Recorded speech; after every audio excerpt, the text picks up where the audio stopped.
are some exposed frauds that still have a following despite being debunked.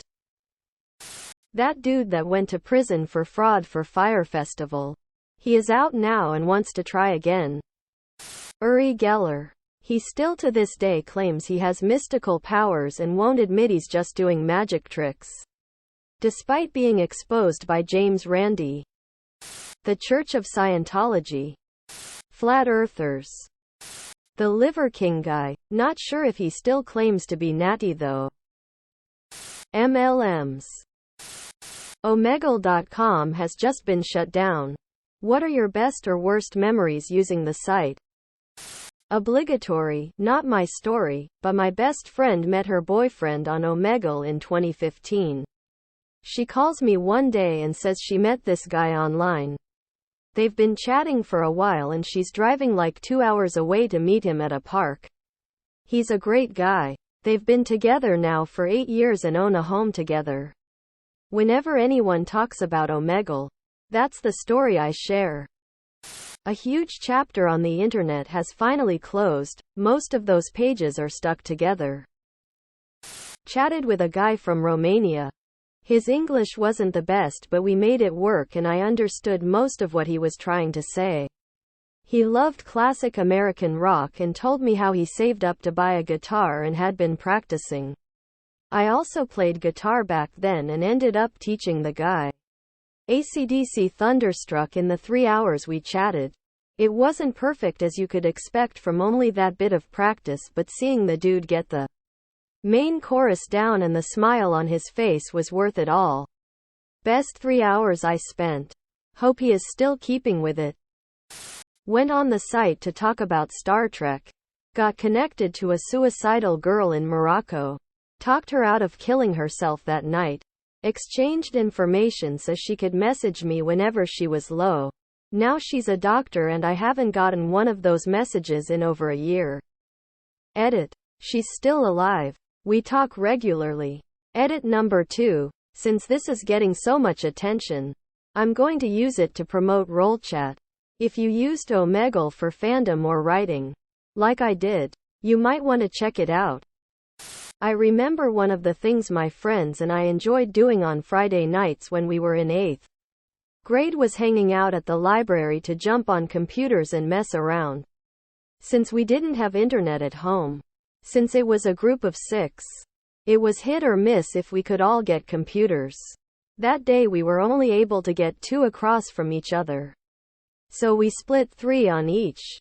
We decided we were going to jump on Omegle to mess around with internet strangers. After a few minutes, we were shocked when the person we matched with was each other.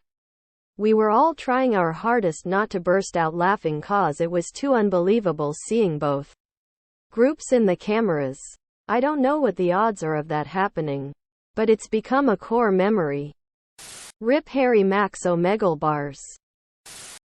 People who have had cancer, how did you first notice? I broke my femur on Christmas Eve last year. I went to an urgent care where they found a mass on my femur. They then referred me to another doctor, who confirmed my stage 4 bone cancer. I have been fighting it for almost a year now, undergoing a knee and femur replacement, as well as 9 months of chemo. Started to hurt and saw a little blood when I peed. Was sure I had a kidney stone. Common in my family. Went to the CT showed an eggplant-sized tumor engulfing my left kidney. I had 0 symptoms until that day. Blood pressure started spiking and I started breaking out. The doctors and I didn't know that the two were related until they sent me for a CT. Then a large tumor was found on my adrenal gland. It was a domino effect of puzzling symptoms. It started with me only gaining 5 pounds during my pregnancy. My baby was growing fine, but I just was not gaining normal pregnancy weight. After my son was born, the weight continued to come off at 5 pounds a week.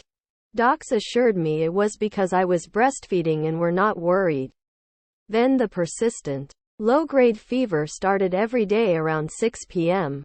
Lasted a few hours, and broke. Again. It was explained off as hormonal. Then after another month, It felt like a truck parked on my chest and I couldn't breathe and I was horribly anemic. This was not normal postpartum symptoms. It was found that I had a pleural effusion, had over a liter of fluid drained off my lung, and found the tumor via the CORT scan that followed. I was diagnosed with malignant pleura mesothelioma and was told I had 15 months to live. November 21st is my 18th diagnosis anniversary. 18 years surviving terminal cancer. Go me. I started coughing up a little blood. Then a little more. Then enough to start staining my teeth orange. My right ball started getting big. My lung capacity was reduced to that of a goldfish. 4 years ago I was diagnosed with stage 4 testicular cancer. Now I'm in remission and in my senior year of college. Hypochondriacs, turn back now. What's the most 80s sounding song from the 1980s? I ran, flock of seagulls. Take on me. Don't you forget about me. Dead or alive, you spin me round. 99 Luftballons. It's got everything. Edgy Europeans. Hint of nuclear apocalypse. Moody sets shot in burned out or repurposed warehouse lots. Black leather. Female lead singer with a gritty voice and punk-cut locks. Pounding 5-note repeated synthesizer. Safety dance. What is the most obvious thing human society has never developed? Like what is the first thing aliens will make fun of us for never figuring out? Harry Turtledove wrote a short story on this called The Road Not Taken. The idea is that faster than light travel is fantastically easy to figure out because of one weird trick with gravity. And most societies figure it out roughly around what we'd call the High Middle Ages. Around 1000 to 1250. But humans are so hardwired to kill that instead of figuring this out, we've spent millennia figuring out better ways to kill each other. So some dominant warlike race comes along and decides to wipe us out. They think we're primitive because we haven't even figured out this gravity warp thing. They mock us before launching their invasion. They're obliterated almost instantly. The invasion lasts something like 8 minutes and their entire armada is destroyed. The story ends with aliens realizing that thanks to them, humanity, and its vastly superior firepower, now has access to the entire galaxy.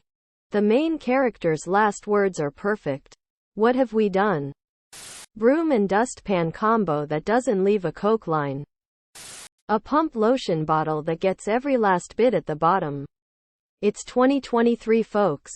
We can do better than this.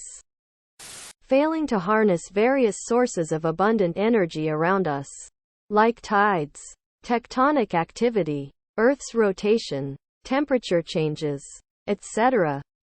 A razor with one more blade. I always think of this short story when this question is asked. https://wiki/the_road_not_taken_short_story. https://wiki/the_road_not_taken_short_story. What's the dumbest question you've ever heard? Do submarines go under countries? Isn't the moon just the sun at night? This was in high school. A near adult said this. Why does the elevator, on the inside, need a button for the floor we're on? Someone asked, are our lungs a vital organ and could we survive without them? Why do men have belly buttons? They can't have children? A girl I know, who got the concept about the mother and child being connected through the umbilical cord the wrong way around.